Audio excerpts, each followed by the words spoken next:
Here we are at the Kingston Comprehensive Clinic on Slipe Road, the largest of its kind, I believe, in the English-speaking Caribbean.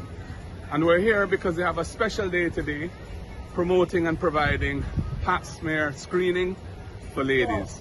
And we know that in Jamaica we have a lot of problems with cervical cancer and so on. So you can come here, get your pap smear, you can get your HPV vaccine as well to prevent that kind of illness reaching you. And of course, the People's National Party, our health program very much focuses on prevention, screening, so that we can have less people getting sick.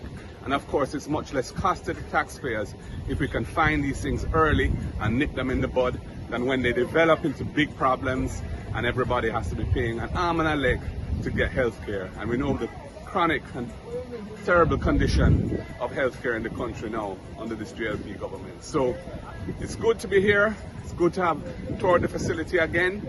And I encourage all of our ladies, and indeed our men too, because prostate screening is also very important. So, you know, days like this remind us of the importance of looking after ourselves. And I encourage each and every one to do that, so they can play their part in maintaining their own health and the health of the nation.